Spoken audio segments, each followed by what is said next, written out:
A democracia, a progressão e os caminhos da oposição. Parece evidente que a tática da oposição é queimar Bolsonaro em fogo lento, ou em banho-maria, para sepultá-lo eleitoralmente em 2022. O que não significa de modo algum sepultar as tendências sociais mais profundas de onde o bolsonarismo se origina. Por passa-palavra, a política brasileira entrou em estado de alerta. As tensões entre o núcleo duro presidencial e os chefes das demais instituições do Estado subiram de tom mais uma vez e estão subindo à medida que o tempo passa. Em meio a disputas entre o Executivo e o Legislativo pelo controle de 30 bilhões do orçamento em 2021, o chefe do Gabinete de Segurança Institucional, o GSI, e aliado de primeira hora do presidente Bolsonaro, o general Augusto Heleno, comentou, com seu habitual destempero, Não podemos aceitar esses caras chantageando a gente. Foda-se. A declaração do general, captada num vídeo de divulgação de ato oficial, foi duramente criticada pelos presidentes da Câmara, dos Deputados e do Senado Federal. E o general não se retratou, tratando o caso como mais um lamentável episódio de invasão de privacidade. E atacando ainda outra vez os parlamentares e suas insaciáveis reivindicações. Por fatias do orçamento impositivo, ativistas de direita e de extrema-direita, entre os quais a deputada bolsonarista a Bia Kicis, aproveitaram que desde janeiro vinha sendo construída uma nova manifestação domingueira, prevista para o dia 15 de março, data das primeiras manifestações a favor do impedimento de Dilma Rousseff, 5 anos atrás, e vincularam-na de imediato a esta sequência de eventos, tratando-a agora como ato em defesa do presidente Bolsonaro.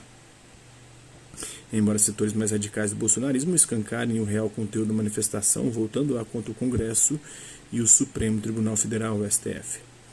Certos organizadores do ato já contam com apoio financeiro do investidor Otávio Facuri, outros buscam também o apoio de notórios bolsonaristas como o Luciano Hang, dono da varejista Havan, e o Winston Ling, executivo da Petropar, que aproximou Bolsonaro e Paulo Guedes em 2018. Aproveitando a oportunidade, bolsonaristas engajados na fundação da Aliança pelo Brasil aproveitaram as manifestações para coletar assinaturas pelo registro do partido presidente no Tribunal Superior Eleitoral, no TSE, Aliança Nacional, que já rejeitou 11.094 assinaturas. Para concorrer esse ano, o partido precisaria de quase 500 mil adesões, mas só alcançou 0,6 desse montante até agora. Ato contínuo, Jair Bolsonaro compartilhou não apenas um, mas 2 vídeos convocando a população para a manifestação. O presidente sua nova canelada, como ele se refere às próprias gafes, talvez ignorando como de hábito o significado do termo, foram criticados em termos cada vez mais duros por ministros do Supremo Tribunal Federal, lideranças políticas da esquerda, de centro-esquerda, do Centrão, pelo presidente da Ordem dos Advogados do Brasil, da OAB, e por ex-apoiadores do presidente. Parlamentares bolsonaristas, por sua vez, não somente isentam o presidente de responsabilidade, como também afirmam que participarão dos atos previstos. Um deles, inclusive, disse em tom de ameaça: não subestime os homens de botões dourados. O Planalto e os militares nunca estiveram tão infusos no poder como agora. Nós estamos, eles são. Instado a manifestar sobre a polêmica, o presidente primeiro tuitou sem desculpar-se, depois manteve silêncio, mas não tardou a contra-atacar nos termos beligerantes de sempre mirando a imprensa. Já o general vice-presidente Hamilton Mourão apressou-se em dizer: não autorizei o uso de minha imagem por ninguém. Quanto aos protestos, fazem parte da vida democrática e temos de conviver com eles. Segundo isso, a linha apaziguadora do general deputado Roberto Peternelli, cuja imagem também foi usada em algumas convocatórias, também sem autorização, diz ele. Sem sua autorização, diz ele. Confuso? Sim. É tudo isso alguma novidade? Não. Este é o novo normal da política no Brasil desde que Jair Bolsonaro foi alçado à presidência. Pelo voto popular, naquela que foi a mais acirrada eleição da história brasileira recente, semana sim, semana não, aparece uma nova canelada. Seja do presidente em pessoa, seja de algum dos seus ministros, seja de algum agente em cargo de confiança.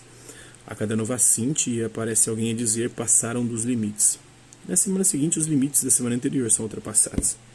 Cansa. Essa dinâmica mantém a oposição no estado de permanente histeria, mobilizada menos por sua pauta própria e mais pelos assintes da semana. E provoca desânimo e desalento. Ao mesmo tempo, muitos aparecem com fórmulas prontas do que seria a solução imediata. Neste panorama é fundamental, antes de mais nada, olhar para o cenário e fazer perguntas. A principal delas, a que nos ajuda a limpar o meio de campo: para onde vamos? A verborréia contra o Congresso pode ser por bravata, um recurso para impor pautas aos parlamentares, quando na negociação cotidiana, o presidente e seus ministros mostram-se pouco capazes de seguir o jogo político, de negociar segundo o que o presidente chama de velha política, e acabam sendo aqui e ali para ter projetos aprovados. Se a democracia por agressão é um método deste governo, método que alguns associam inclusive a um exercício direto da democracia, fortalece a cada nova crise institucional o entendimento de que ele está testando os limites do relacionamento entre executivo, legislativo e judiciário para ver até onde consegue esticar a corda. Mas quando vem a público o que o presidente está divulgando e incentivando manifestações contra o Congresso, a coisa parece mudar de figura, ou ao menos de escala. Parte dos jornalistas, das esquerdas e dos setores progressistas apontam que o presidente comete crime de responsabilidade e por isso deveria sofrer impeachment. A única coisa que se aproveita deste clima de tensionamento é o escancaramento das agendas. Segundo, pela oposição, preocupada como está com as eleições de 2020 e de 2022, a agenda é seguir construindo a imagem de Bolsonaro e seus asseclas como, no mínimo, a de gente inepta para governar. Em seu 7º congresso em novembro de 2019, o PT assinou com a possibilidade de, talvez, quem sabe, cogitar a hipótese de abrir o debate sobre um provável impedimento de Bolsonaro, se for o caso.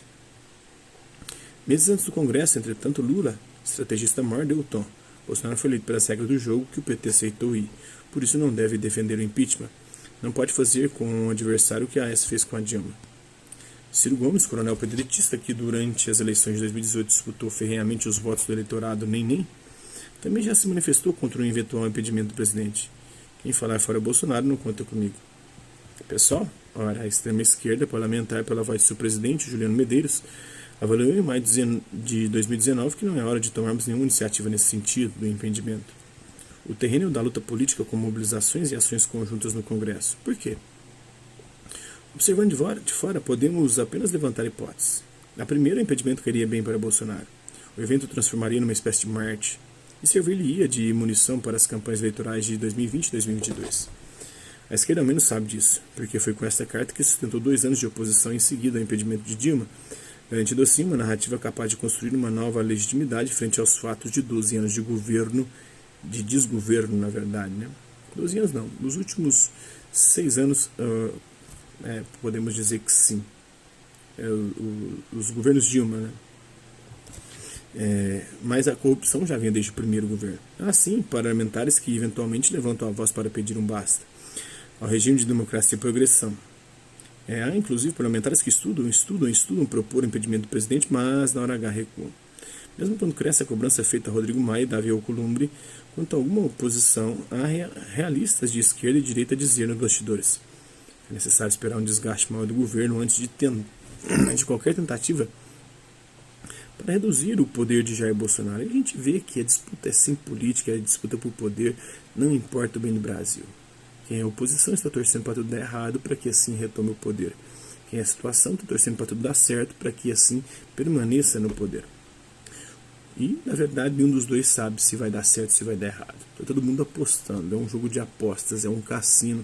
É um cassino regulamentado, mas que a maior parte da população ignora como funciona, porque nunca leu um Maquiavel da vida. Uma ação com um pedido de impeachment poderia ser um tiro no pé, capaz de fortalecer a imagem do presidente. A segunda, a oposição, de esquerda, centro-direita, sabe que tirar Bolsonaro e colocar Mourão no lugar pode ser inclusive pior, por vários motivos. O Congresso hoje apoia majoritariamente a agenda de reformas defendida pelo governo. Pouco importa se bolsonaristas ou centrão, a toada quanto a estes assuntos é a mesma. O impedimento de Bolsonaro não implicaria em qualquer virada na correlação de força congressual. Adicionalmente, Mourão, comparado a Bolsonaro, é um gentleman.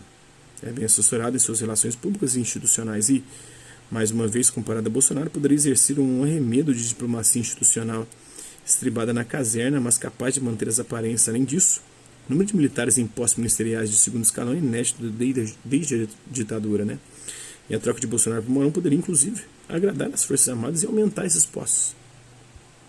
Neste cenário, a oposição marca passo. Entrincheira-se, não avança, articula-se apenas para denunciar o governo em redes sociais ou marcar atos sob bandeiras genéricas. Defende bandeiras como pela educação em manifestações isoladas sem propor qualquer agenda ampla de mobilização ao concreto que implique a melhoria das condições de vida dos trabalhadores. Ainda assim, e contraditoriamente, essas têm sido as mobilizações de maior relevo pautadas pelos que pretendem se opor a Bolsonaro. A mobilização parece passar por dentro de estruturas burocratizadas, costuradas para diminuir a ação autônoma das bases. Ao mesmo tempo que entende que construir uma luta conjunta é compor uma lista de pautas. Cada organização traz a sua, e fazer um grande comício em que as lideranças falem. Eventualmente, para dar um ar radicalizado, elas vão fechar algumas rodovias nos dias desses atos, com a queima de pneus, uma vez que não há pessoas mobilizadas o suficiente para fechá-las de outro jeito. É a fraqueza da esquerda, né? E isso é criminalizado quando um motim de policiais é feito usando esses mesmos recursos. Aí, nem Mamãe Falei, nem Gabriel Monteiro, nem toda a direita mais popular aí na internet questiona. Por isso parece evidente que a tática da oposição é queimar Bolsonaro em fogo lento, criar uma avalanche de fatos e factoides e fake news também, para usar nas eleições de 2020 e 2022 e tentar sepultar eleitoralmente o bolsonarismo. Mas acredito que não vai ser possível isso agora em 2022 ainda.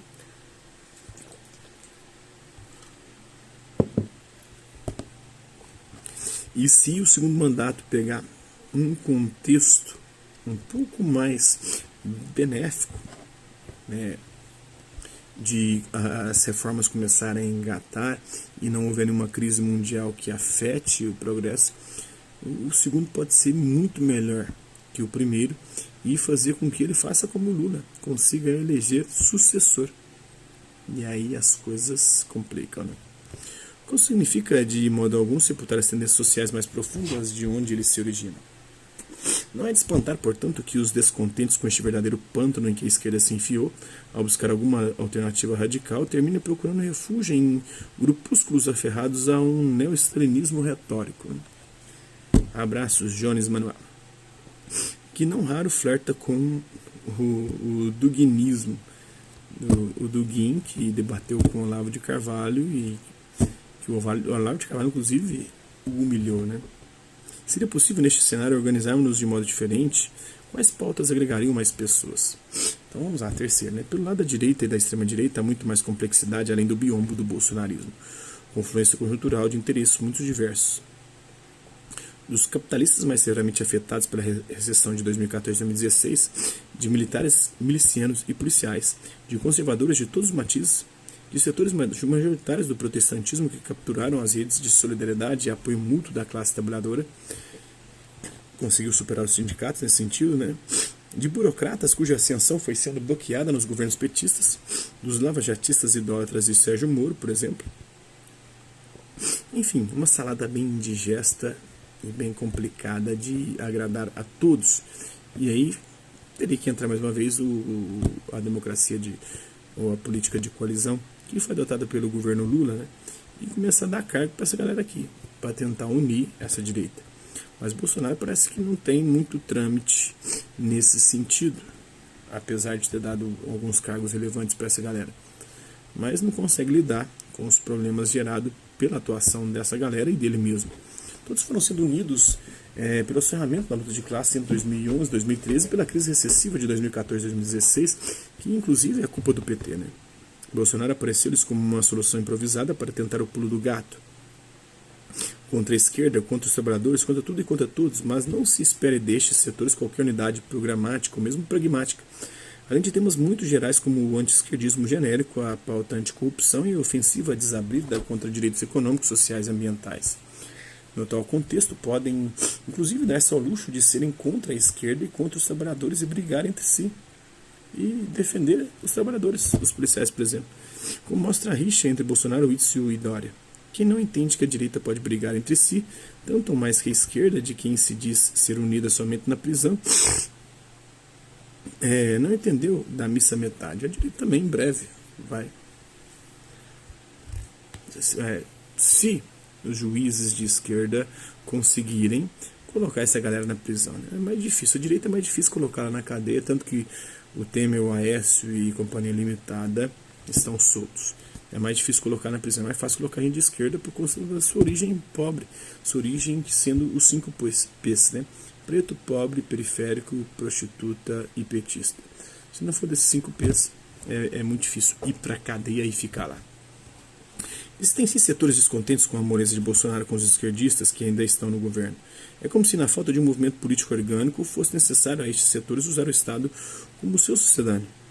Mas esses setores, além de minoritários, andam cada vez mais isolados. Ora, por um lado, pode admitir-se que a mobilização bolsonarista de deslegitimação das instituições esteja inserida numa estratégia de centralização do poder e radicalização do governo, de forma que se abra caminho para a transição de regime. Por outro lado, pode-se entender as manifestações, como a convocada para o próximo dia 15 de março, como um aceno para as bases mais radicalizadas do bolsonarismo, que assim se mantêm mobilizadas e identificadas com a figura do presidente. Caberia então aos trabalhadores se mobilizar para defender o Congresso de ataques? Parece difícil essa missão, uma vez que poucos são os trabalhadores que veem aquele espaço como favorável à defesa de seus interesses. E o povo de forma geral, né? E nisso, como em muitas outras coisas, os céticos estão cobertos de razão. E o próprio Bolsonaro também, ao convocar contra o Congresso Supremo. Todo mundo percebe, a população brasileira, de forma geral, entende que no Congresso só tem bandido, e no Supremo só tem quem livra os bandidos. Aliás, este é mais um momento lene do bolsonarismo. Ao direcionar os ataques ao Congresso, não só lene, né, mas bolivaranista de direita na América Latina. Este campo político sabe que canaliza a revolta difusa e atomizada dos trabalhadores para uma instituição já bastante desgastada, dificilmente defensável por quem quer que seja. O que fazer neste contexto quanto às instituições democráticas ameaçadas pelo bolsonarismo? Já dizia o velho Vitor Serge que toda liberdade democrática que cria oportunidades e brechas para a organização dos trabalhadores deve ser defendida. Mas a que custo? É cabível neste cenário fazer uma frente para defender as instituições, como quer a oposição de esquerda? Com quem? Não entenderam ainda o pântano em que o bolsonarismo os lançou. Então aí acaba que identifica a esquerda com o pântano, com a corrupção que reina no Congresso, né? A base de apoio mais sólido do bolsonarismo parecem ser as milícias. Essa galera criminosa e perigosa. As mais barulhentas, porém menos poderosas, são as virtuais, que divulgam pautas bolsonaristas, fake news, atacam cada nova divergência que aparece no movimento buscando ostracizar ex-aliados, propagandeiam ataques contra os inimigos escolhidos. Sua função, manter a oposição num permanente estado de histeria. Ao mesmo tempo em que formam uma unidade pela ação em torno da defesa de Bolsonaro, que seria alguém como eles. Alinham-se com esse objetivo também os constantes ataques presidenciais a jornalistas de veículos reputados como opositores, pois aqueles simpáticos ao bolsonarismo, como o SBT, a Band, Record e a RedeTV, vivem dias de glória com um caudal de verbas publicitárias, recordes na história dessas próprias redes, enquanto a Globo vê o dinheiro minguar. A Folha também, a Veja também. A cada nova reportagem, e engraçado que o falecido Paulo Amorim chamava de PIB, ou PIG, né? Partido da Imprensa Golpista, que produzia detrito sólido de maré baixa, que eram a Globo, a Veja, a Folha de São Paulo e o Estadão. Esses 4 veículos de comunicação são os defensores hoje da democracia e os maiores críticos do governo Bolsonaro. E que também eram do PT. E eu acredito que é aí que está. Toda a imprensa tem que ser oposição. Imprensa faixa branca, essa imprensa que também o próprio petismo criou nas redes sociais, com o Quarto Capital e todos os blogs e sites de esquerda, são tóxicas, pelo menos enquanto o PT está no poder. Hoje fazem um serviço bastante interessante de denúncia e de crítica, apesar de que muitas delas propagam fake news. Assim como também outrora fazia os blogs e sites de direita, denunciando os problemas da esquerda, do PT. Mas era importante por causa disso, né? Você tem que saber selecionar aquilo que é real, que é factual, e aquilo que é fake news, que é pós-verdade, que atende só aos interesses de uma claque que está preparada para aplaudir ou para reprovar aquilo que os seus mandantes quiserem. A cada nova reportagem escrita em tom crítico ao governo, as milícias digitais orquestram ataques aos jornalistas responsáveis, incluindo até a mais rasteira misoginia ou ódio às mulheres, né? A estratégia funciona para unificar as massas bolsonaristas em torno do combate ao inimigo difuso, que é o esquerdismo, o comunismo, o petismo, o globalismo, tanto faz. Depende da hora, cada um desses argumentos vai ser utilizado. Mas a base de apoio que tem mais recursos é formada por organizações mafiosas compostas por policiais e ex-policiais. São os militares, que não só os militares, mas os civis, a polícia civis também. E a galera das Forças Armadas que entraram em massa com a eleição do Bolsonaro para a política na última eleição, né? Que controlam extensões territoriais cada vez mais amplas no Rio de Janeiro com uma tendência à expansão nacional. a República Miliciana Brasileira, que está se expandindo, conseguiram um poder de negociação gigantesco aqui em Minas, colocando o Zema contra a parede, forçando a dar mais de 40% de aumento. No Espírito Santo já vinham fazendo isso, na Bahia tem feito isso, agora no Ceará estão expandindo aí, made em Rio de Janeiro, fabricado no Rio de Janeiro, mas tipo exportação para os outros estados da nação. Já que são donas das linhas de transporte, o acesso a serviços públicos de saúde, o acesso ao gás de cozinha, o entretenimento no Rio de Janeiro. Essas organizações regulam nesse espaço de entrada e saída de trabalhadores. Sua ligação com o bolsonarismo é histórica e se acumularam discursos de Bolsonaro enquanto parlamentar defendendo essas organizações, além do vínculo objetivo de parentes milicianos empregados nos gabinetes da família. Os recentes motins policiais, embora aproveitados e recebidos de braços abertos pelo bolsonarismo, não parecem ser, ao contrário do que insinuam alguns acadêmicos, uma estratégia de caso pensado para desestabilizar governadores estaduais filiados a partidos da oposição ao presidente. Há estados não governados pela oposição onde se vê um aumento da pressão salarial das polícias, caso de Santa Catarina, governada pelo próprio PSL, de Minas Gerais, governada pelo Novo, que não tem ligação com milícia, né? Mesmo se a referência for apenas a Bahia e ao Ceará, é fato o entendimento, pois o quadro de mobilização na Bahia é muitíssimo anterior ao fenômeno do bolsonarismo. E chama muita atenção, neste particular, o fato de ter sido o deputado soldado Prisco, liderança do sindicalismo policial militar baiano. Houve uma migração, né? A galera que era do PSOL, o próprio também candidato conservador não, né? De letra evangélico, eu votei nele. O Cabo Daciolo também está dentro disso, né? Que tem aparecido no Fantástico como porta-voz dos policiais amotinados no Ceará, em vez de algum policial cearense. Ao mesmo tempo, não é desprezível que os recentes motins aconteçam em meio aos conflitos entre o presidente e governadores, dando mais força ao presidente nas disputas em torno do imposto sobre a circulação de mercadorias e serviços, o ICMS incidente sobre os combustíveis, pauta que afeta diretamente os caminhoneiros, outra base também bolsonarista.